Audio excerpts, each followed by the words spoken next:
Hello, everyone, and welcome to this panel, The Making of an Audio Original, Press Play on Soundtrack by Jason Reynolds. My name is Sarah Hashimoto. I'm an editor at Library Journal.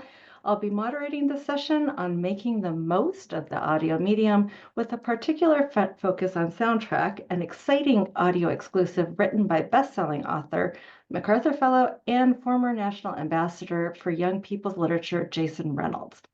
Soundtrack is due out on June 3rd of this year, which is just right around the corner. I am so excited to welcome Jason Reynolds, who is joined in conversation with his two PRH audio producers, four-time Grammy Award-winning Dan Zitt, the SVP of Content Production for Penguin Random House Audio, and Brian Ramcharan, 2025 Odyssey Honor-winning producer of Renee Watson's Black Girl, You Are Atlas. There is a lot to talk about. It's going to be amazing. The clock is ticking, so without further ado, let's get started. Jason, first of all, welcome everyone. And Jason, wanted to start with you and with the book itself. Could you give us just a brief summary and tell us how this book came to be? I understand that it started as an older story. Is that right? Yeah, this is a novel I wrote a long, long time ago, um, and I was living in New York City at the time, and I've always been fascinated. I grew up a kid who played music. Love the idea of subway buskers because the busking system in New York City is unlike any other busking system in the country. And you see like kids out there playing their instruments. I also come from DC where our sort of street musicians ended up becoming what this city knows as go-go music, right? Like its own sort of native music, but it started from like bucket boys and using household items to make sound. And so, I wanted to tell a story about how music builds community, how it's a team effort to make something that feels like it's melodic and rhythmic and in sync, even though everyone is playing something completely different. To me, that's the human experience, that's the friendship experience, that's the family experience, and there was no better way to do that than to use the New York City subway system to articulate said story. That is awesome. What kind of musician are you? I didn't know you were a musician. Yeah, a long time ago, I played the guitar and I played the trumpet for a little bit. I just bought a trumpet the other day, actually, because I keep telling myself that I'm gonna try to do it again. I still dabble with the guitar and the bass and things of that nature. Oh, that's so cool. That's wonderful. I play violin. I'm one of the orchestra nerds, so it's a little different, but I totally get what you're saying about that community and that coming together when you're all playing different things, but you're also in sync together. And there's nothing like that community that you have when you're playing music. It's so equalizing, I think, and the way people help other out and lift each other up, and you're there for each other. It's just so cool. So um, that's great. So soundtrack is an audio exclusive. So that means that the production is geared specifically for audio. Sometimes it doesn't have an official print counterpart. Now, you have been intimately involved with the audio productions of your books for years, and you've always been a strong advocate for listeners, which I love. But I wonder if you could share what prompted you to pursue an audio only medium for this work? And what is it about audio that is exciting or interesting or different? And what do you think about the possibilities that audio offers over print? That's a whole bunch of stuff. So take Yeah, what you want. yeah. I mean, what made this interesting? Dan. I got a lot of respect for Dan. I've worked with Dan in the past, and spent time with Dan, and I know sort of how Dan gets down and how seriously he takes his job. And so, honestly, Dan asked. Something had happened where I guess they asked if I had anything because this book was just lying sitting in my drawer, right? No one had ever seen it, and it'd been written. I mean, gosh, 10 years ago. I mean, I wrote this book in 2015 and did nothing with it. And so when Dan asked if I had anything, it's like, yeah, we have this thing that might be perfect for audio simply because it revolves around music. And there are so many voices and it does have so much dynamism. that it would translate well, whether there is whether there is a written component or not, right? What interests me about audio in general are lots of things. Number one, there are lots of kids who struggle with reading. There are lots of adults who struggle with reading, for that matter, and we're in a time in our lives now where we realize that this is just as effective and as important as the written word. Some cultures might say that it's been as and if not more important than the written word.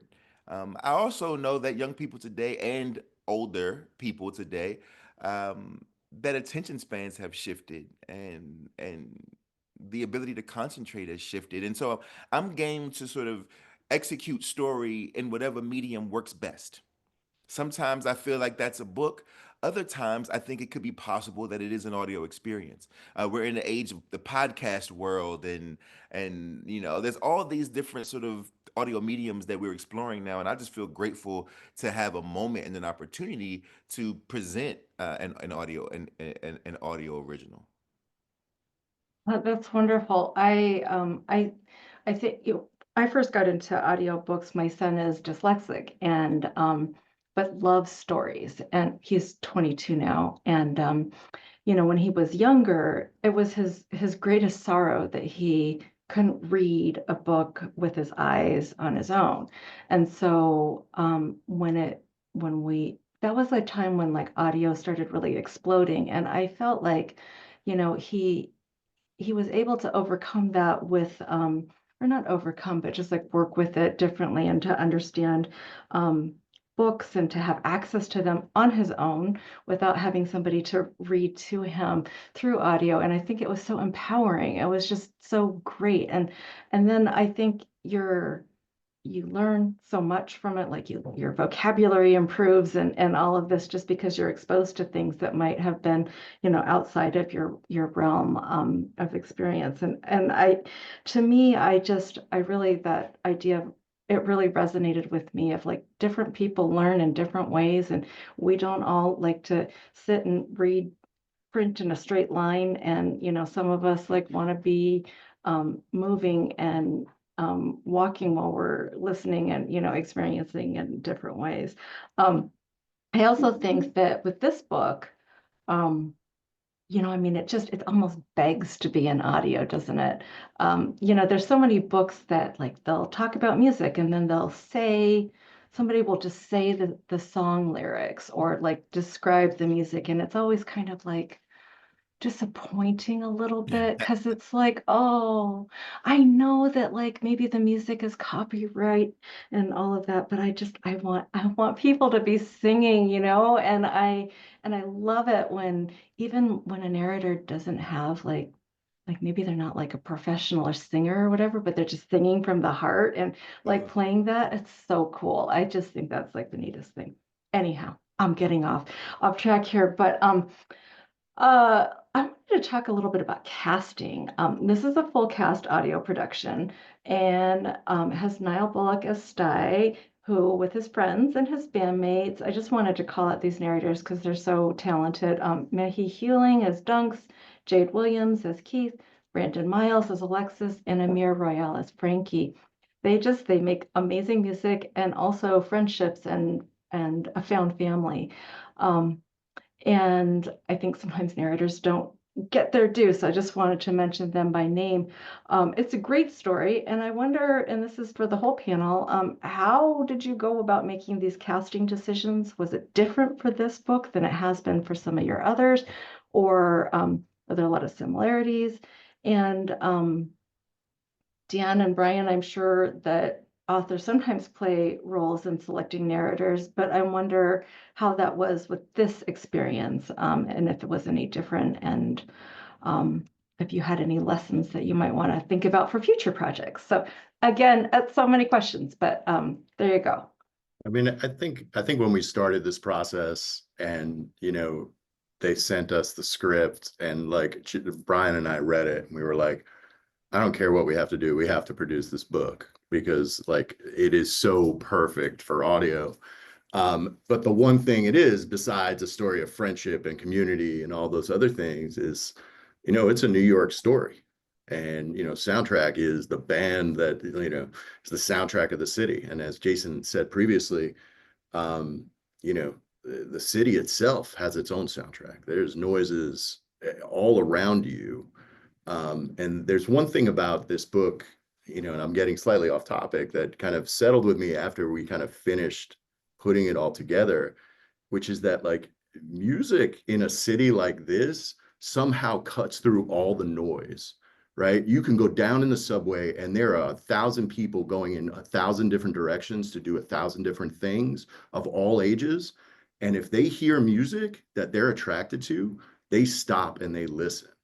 Right. And like that's part of what we were, thinking about when we started this production. Like, how do we create that soundtrack to the city?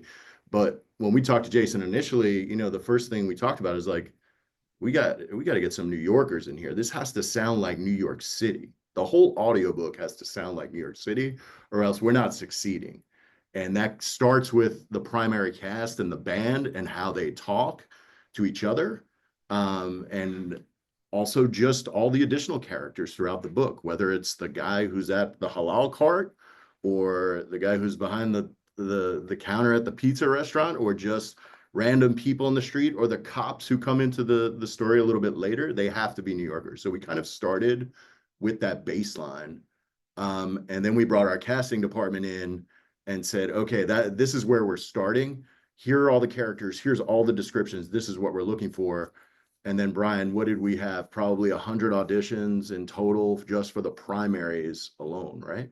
Yeah, we did in-person auditions, which we haven't done since before COVID. So our casting department knew that we wanted young Black narrators that are native New Yorkers. Of course, that fits the story. And it was also so important for us to cast this one correctly because Jason writes his characters with such depth. I mean, you have Sty, who turns to music as an escape for what he's going through with his mother and his mom's boyfriend. Keith, who's kind of adopted young Frankie as her little brother who suffers from mesothelioma.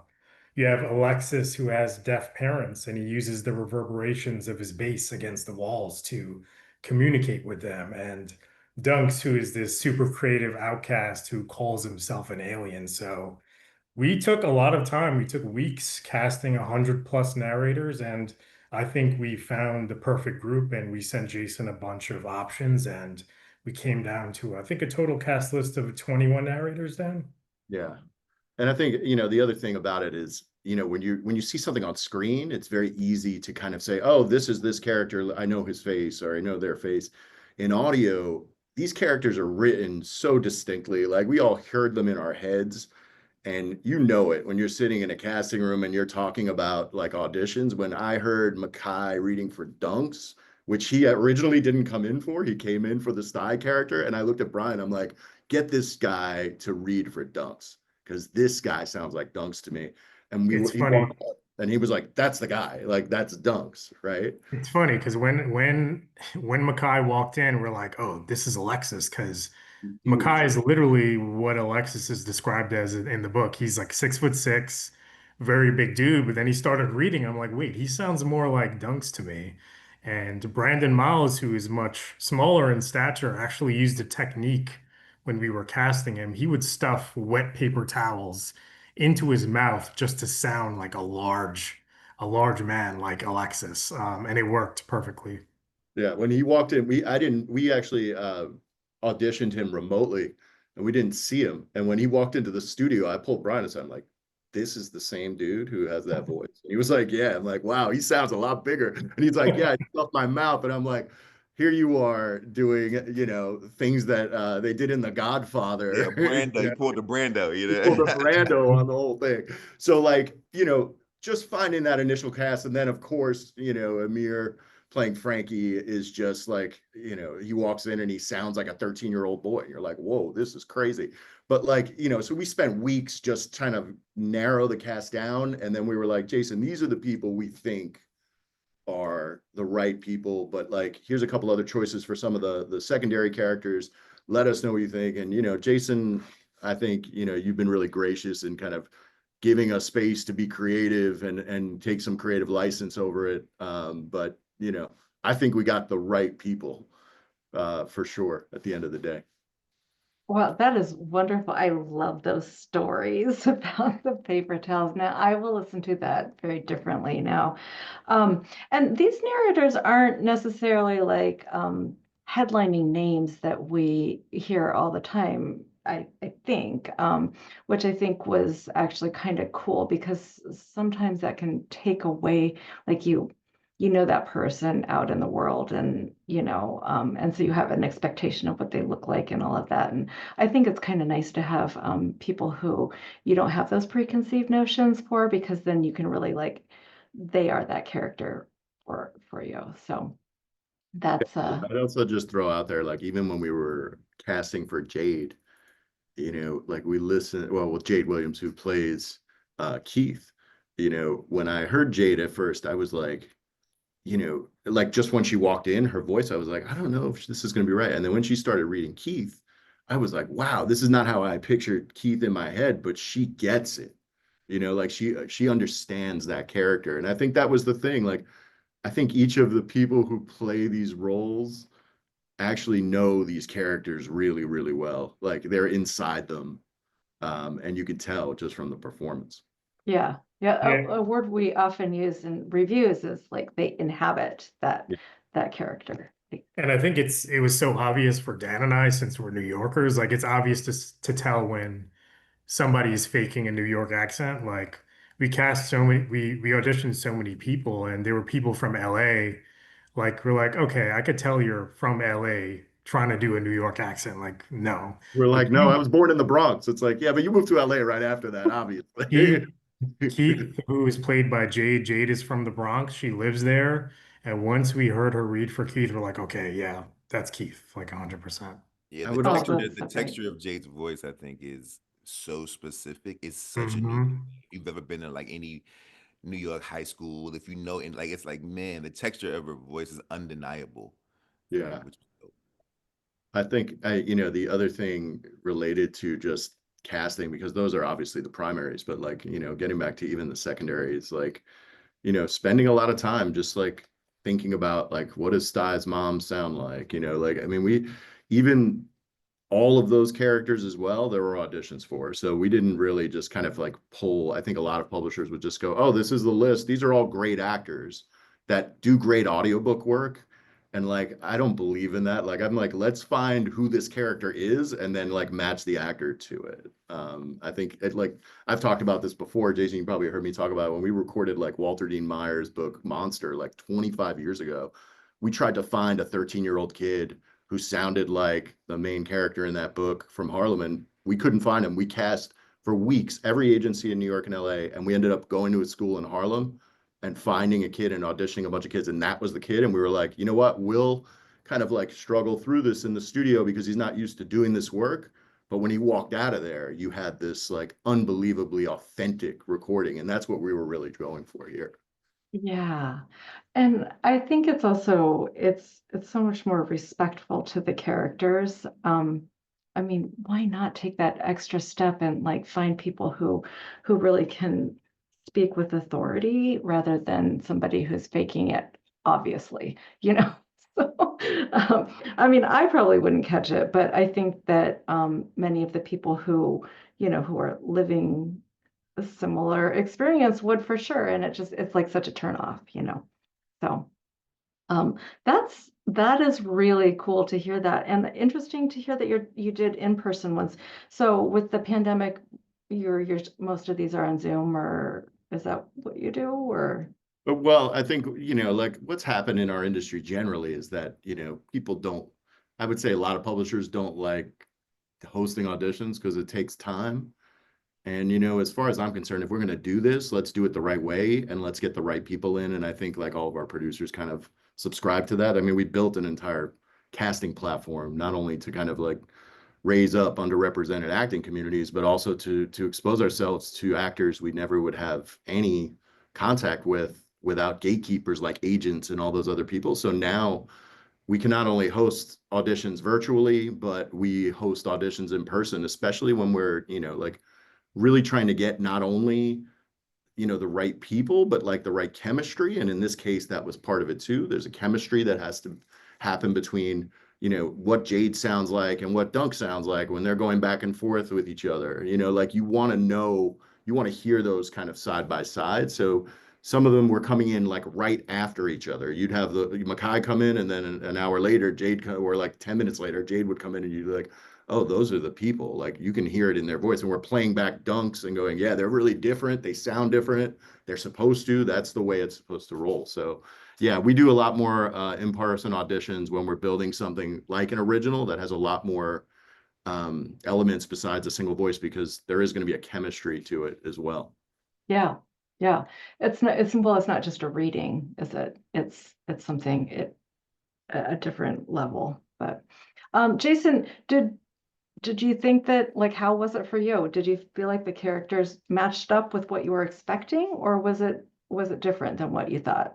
It's always different, but always in a good way. I don't when I'm working to write a story, I don't always I can hear them, but I can't hear them to the same extent. I just like I can hear them, right? It's like I know what they sound like in my head, but I once the story is written, I let that go, right? And because this has been written 10 years ago, everything feels fresh. I also am a hands-off kind of collaborator. I'm not a micromanager. I trust the people that I work with. So, you know, if Dan and Brian are like, hey, look, we're doing all this on our side to try to make sure we get the right people. You know, for me, it's like, well, I trust. I mean, I've worked with Dan, right? So like this is the whole point of collaboration, right? Is trust, and you trust the person's skill set, their ability, but also you trust their taste and their intuition as it pertains to their adaptation of a thing that I've made, right? So for me, it was like, hey, pick who's best, right? Let's go with whoever's best. I trust your gut as well. I'll listen through and see what's what. But if these are the people that you think are right, 9 times out of 10, I'm gonna say these are the people that are right, right? Like I'm not precious, right, about very much when it comes to my work. It's like, look, all I ask is that you respect some of the cultural dynamics of these things. But other than that, I'm totally interested in your art in this moment. And Dan and Brian and all of these young people who are the narrators of this story are the artists. This is their art and what they've made, based on a thing that I've made. And that makes more sense to me. Yeah, that's that's great. Yeah, I mean, I think also if you're working with such talented people, it becomes easier to do that because you don't have to second guess that. But And I wouldn't work with anybody who's less talented. yeah, I just wouldn't say yes. well, we're glad. I would, I would also say, Sarah, like when Jason gives you that much creative license, it also puts a very heavy level of pressure on you as a creator, because you know, I would say I've spent more time on this audiobook than anything I've ever produced in so many ways. Like it's 6 hours long, but like Brian and I have listened to this at least 7 times. And every time we've listened to it, we've made gradual changes or sometimes dramatic changes to improve it. It's, you know, all you really want is for, you know, your author to be really proud of it. And for like, you know, the more I listen to it, you know, you want young people and people that are going to listen to this to like have some emotional connection to it. And like I think that like when you spend that much time on it, like we're really passionate about what we do. So like this was, as soon as we got it, we knew what we were getting into. And like, you know, I hope, you know, Jason's proud of it, but like I know we are too. Yeah. Yeah, and I think it's a story that's close to both Dan and I, just because of lived experience, being people that, I mean, I'm a musician, and I feel like I was one of these kids, like when I was 18, 19 years old, running around the city, going to like Tammany Hall, Fat Baby, Village Underground, and looking for the hottest musician and looking for people to collaborate with. So it's something that we both related to, so we could tell this story so accurately with Jason's brilliant words. Oh, it's exciting. And what a gift to listeners too, to have something that's not just, oh, just like a reading of something, but like something special for you. I think that's actually like so great. Um, Jason, I wanted to talk a little bit about the writing process. Would you say that you wrote this like, so it was a book? Did you use that form of the book? It was 10 years ago. Did you change it? Did you make it into a script sort of thing? Like, how did you approach that with an eye toward this project? No, I just gave it to Dan. Here's the thing. This is really how I do this. And anything that my name is on that's in collaboration, please know that I've given over all power. Right? The book was written 10 years ago. I had not touched it since it was written, which did scare me a little bit because it's kind of like, all right, well, are things dated? Was changed? So much has changed, right? The world changes so quickly. Has language changed? Does this change? Does that change? I mean, even the subway system in New York is different, right? We don't. You can tap your phone, right? Like so many things are very different. Even thinking about police officers and that conversation, which is a perennial conversation in America, but still, like all I mean, think about mesothelioma, right? And at the time in which I created this character, the commercials were coming on like ad nauseum, right? They don't come on as much anymore, but like even think about the conversation around that particular illness, and just all sorts of things. But I also said, I told Dan like, hey, whatever needs to be edited, if there needs to be tweaks, if there needs to be updating, if then all of these things, I'm totally game with. I don't even remember because I haven't even revisited the book. I don't even remember if YouTube is in the book. I know that we need YouTube in the story because I know that they look for that there's a moment where they're searching all these sort of musical moments, and there's like a Miles Davis thing I know all of that, but I couldn't remember if this was like because a YouTube was around, so I'm guessing I used YouTube in the novel, but I don't even remember if it is in the novel, right? And if it's not in the novel, then that's something that they would have had to sort of tweak and bend and use to update.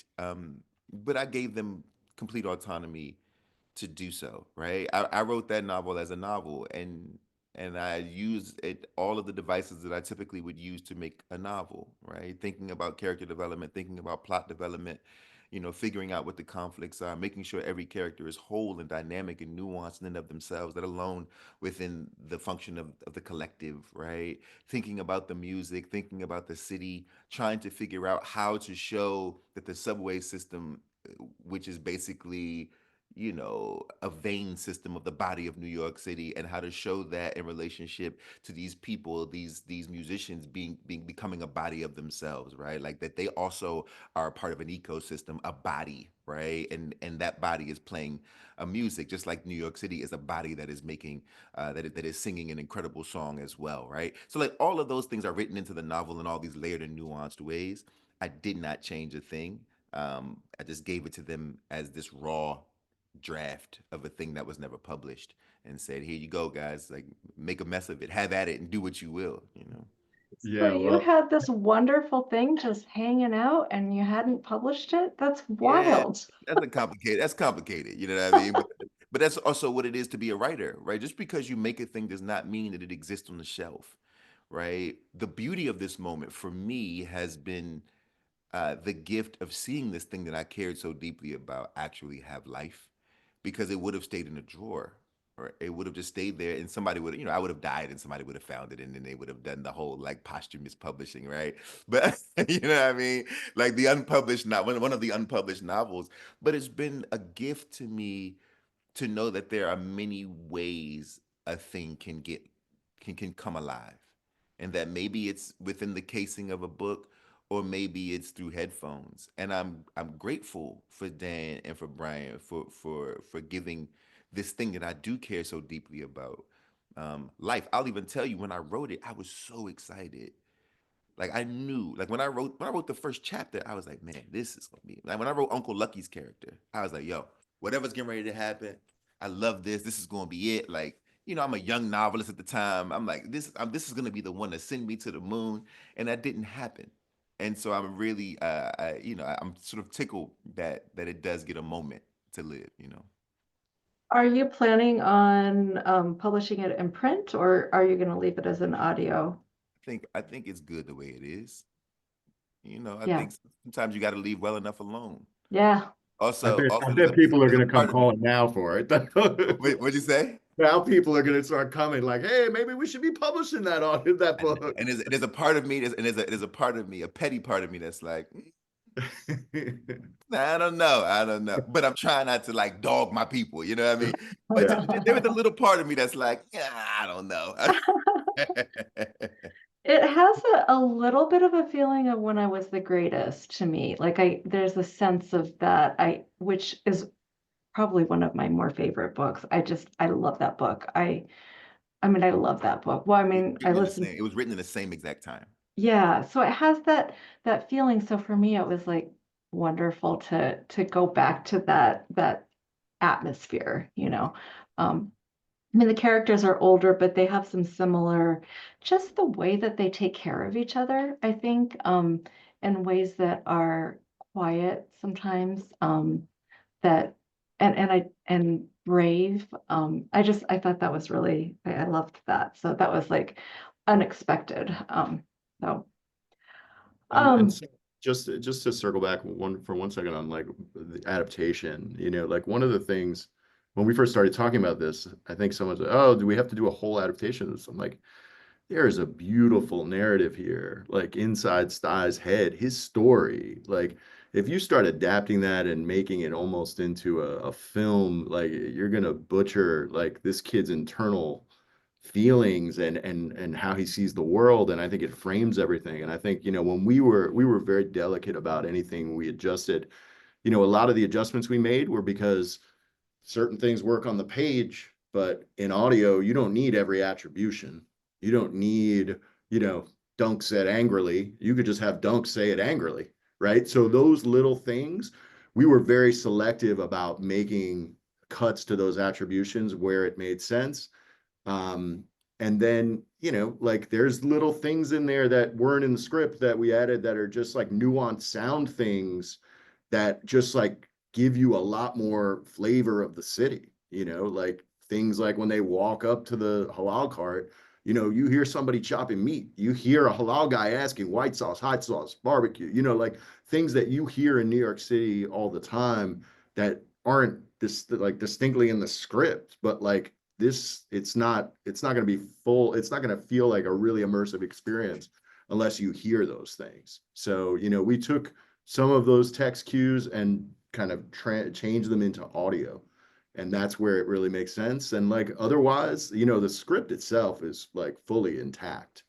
Um, and very, very close to what Jason submitted. There was no like major change where we're like, we're cutting out you know, a horn and we're gonna make it a xylophone. You know, like we love the way it was. And I think we fell in love with it the first time we heard it. We just thought, hey, if we're gonna make these a little more audio friendly, it's gonna be a better listening experience.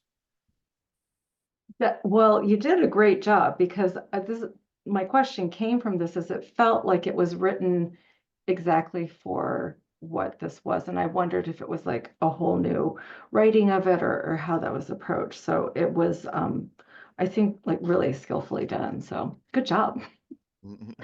I did have a question about the soundtrack. Obviously, the soundtrack for soundtrack, and it was scored by Grammy Award-winning composer, sound design artist, and Yale lecturer in sound design Justin Ellington. And it's amazing. I feel like you could publish this on its own. And I'm wondering, how did this happen? Like, did you happen to know him? How did this whole process unfold? And how did that collaboration work?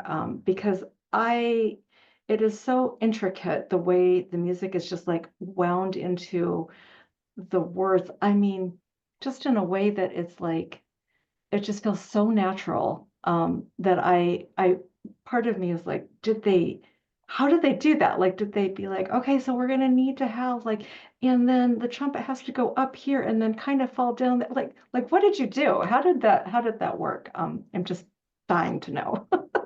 So our team, we've worked with Justin Ellington before on titles such as, you know, the 1619 project, but we've never collaborated with a musician like this for an audiobook, I don't think ever. So each of these musicians and bandmates in the book are obviously improvisational musicians. So whatever the band plays, they come up with on the spot. They're a jam band. So it was a lot deeper than saying, hey, write this piece of music and we'll insert it into chapter 6 or something like that. So what we did is we created a system between our sound editor, our audio editor for the voiceover, and our musician, where we delivered our musician the full edited VO track, just bare. And he scored it similar to as he would score a movie. There was no other way to make music for this. So, say if Sty says Dunks played this riff, a soulful riff like James Brown or something like that, we would replicate that in the audio, and Justin would be sitting there with his four musicians writing as they're listening to the VO track. It was really cool. I don't really have words for that. That is awesome. I love the fact, oh, you had so people who can improvise, which is not that easy for me, who was trained as a classical violinist.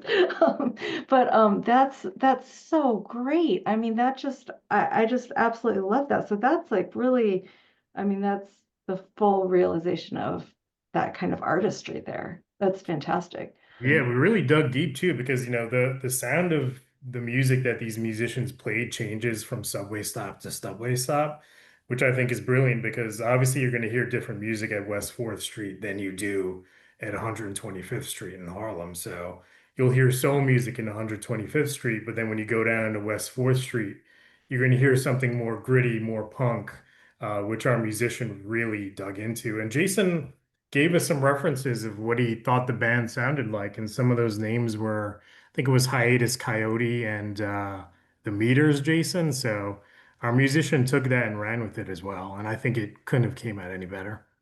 And not just that, the styles of music. Forget about just what the band is playing.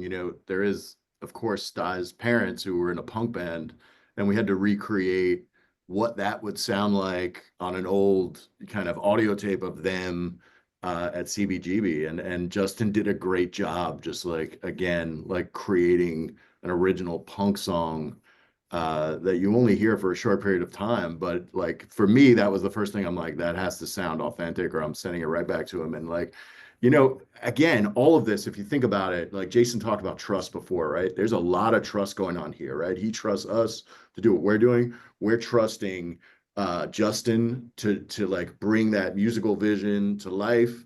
We're trusting our sound editors and our sound designers to kind of, and we're working very closely with all of them. But like, if we're all not hearing the same thing, it all falls apart. And the first time Justin started delivering tracks, Brian and I were like, okay, now this is starting to feel like it's all coming together, because it all feels like loose elements, right? You record all the voice tracks, you start like thinking about sound design and how you're going to leverage sound effects. And then, of course, the most important aspect is the music. And every time you're taking a step, you're like, oh man, I hope this sounds good. I hope it. And then when it comes in, you're like, oh yeah. And then all of a sudden it just starts coming together into one really tight package. So it's a process, and it's a nerve-wracking one, but there's a lot of trust going around with everyone. I think, the team Oh, executed across the board. that is so great. I mean, and it was really good music too. So I mean, it was like you can't help but move, when you're listening to this book, which is so fantastic. So I um also wanted to add something. Jason yes. mentioned YouTube before. So I think Jason was referencing the scenes where Sty's watching clips of Savion Glover and Gregory Hines and Sammy Davis. So for the first time ever in an audiobook that I know of, we actually recorded a live tap dancer, Aaron Grooves, and Aaron has actually worked with Savion Glover. Savion's taught a class at his school on the West Coast. So we replicated clips of styles of tap dancing for Savion Glover and Gregory Hines and those guys, and we made it sound like it was Sty listening to a YouTube clip from his laptop, which is really cool. And also, by the way, I did reach out to Savion directly multiple times. And We I was tried to get hunting, him. I was hunting down Savion for a while. It just was not happening. But like, Like somewhere in the Brooklyn chilling. yeah, exactly. But we found this guy who, as Brian said, who's a dancer and a musician. And so there was a lot of crossover between how Sty hears that and how Aaron thinks about it. So he was like, yeah, I can replicate all that stuff. I've done those dances before. Let's do it. Like, and we set up some mics, and it's just the first, again, this is the first for me, 30 years in this business. I've never had to record a tap dancer before, but it was amazing. It sounds so great. Oh, it really does. And it's so, I mean, it's what a way to think about how that rhythm is made, and the way he described it, I thought was like really illuminating too. So, yeah, I love that. Jason, did you want to say something? I Oh no, no. I'm just enamored by all the work that they put into this. I mean, did you do the same for the clips where I think they're looking at like Miles play, and they're talking about how he looked when Miles in the '80s, when he had and they talk about like seeing Miles play the horn. I think they're watching that on YouTube just before they get to seeing themselves. So You know, stylistically, we had a catalog of music that we could use for that really fit really closely to Miles. Um, but yeah, I mean, all of those elements we try to replicate as best we can to make sure that like people are feeling it the way that Sty did. Yeah, the amount of detail that we put into this is honestly insane and obsessive on Dan and I's part. Like even when I think Dunks is listening to Black Magic Woman from Carlos Santana, we found a catalog track that sounded like Black Magic Woman. Justin wrote Keith's version of When the Saints Go Marching In too at that one subway stop. So the yeah. detail is just incredible, and we're really proud of the work that we put in here. So, Oh, I love it. I just absolutely love it. I'm just so impressed. Dan, you mentioned sound effects versus music, and I didn't want those to get lost in the mix because, they're obviously part of the soundtrack, but they're used a little differently here. I mean, just as often like punctuation or something like Sty throws his drumsticks, and then you can hear that clattering sound. And I think that sound effects can be so tricky sometimes. They can be, this is just my opinion, they can be very overused so that like they draw attention to themselves and all you can hear is the sound effects and it takes away from the story. And then, or they can be, sort of awkwardly um, like integrated so that like Sty throws his drumsticks, pause, clatter, Yeah. pause, and so I wonder, like if there's like an editing process to this, do you like try it out and you're like, oh no, that's too much. Oh, can we make it quieter? Oh, different drumsticks. How does that go?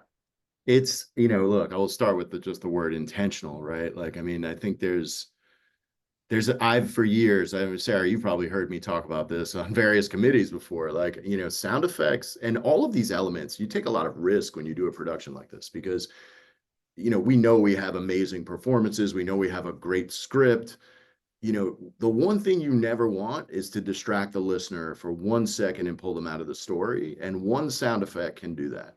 And the beauty of like this sound design process that Brian and I would sit and listen together and be like, all right, wait a second, this guy's not getting it. This is what we want to hear. He's got to do this, this, and this. And like the first pass of the 6 hour audio, we had 36 pages of notes, I think, for the sound designer. And every pass, you hope that they just get slightly better, and they do, and they start to improve. And then sometimes it's like, just scrap this. We'll just create this sound effect ourselves to make it more authentic. So it's a process, but the one thing you never want is the distraction. And you're right. Like, I think people, and sometimes even in our initial passes of this, there's a lot of like, Sty says it, and then there's a moment, and then like you hear it, and I'm like, no, start the sound effect, and then have the text indicate that you knocked on the door or whatever. You know, there's a lot of things that are even, and then there's all those other layers, right? Those other nuanced sound effects. There's like, a mention where Sty says he hears his mother and Dom having an argument. Like, Brian and I brought in those actors, and we were like, yo, argue, like go at each other, so that like when he walks up to the door, he can hear it behind the door, right? And like simple things. Brian and I were laughing because our sound designer is on the West Coast and he doesn't live here. So there are things he just doesn't get about New York City that we get. Like, they're hanging out in Union Square and there's a police car going by, but in the initial mix, it just flies by. And I go, no, no, no, that police car is never getting anywhere that fast. Like it's got to just come by slowly, right? Like 14th it's got Street, to like, yeah. yeah.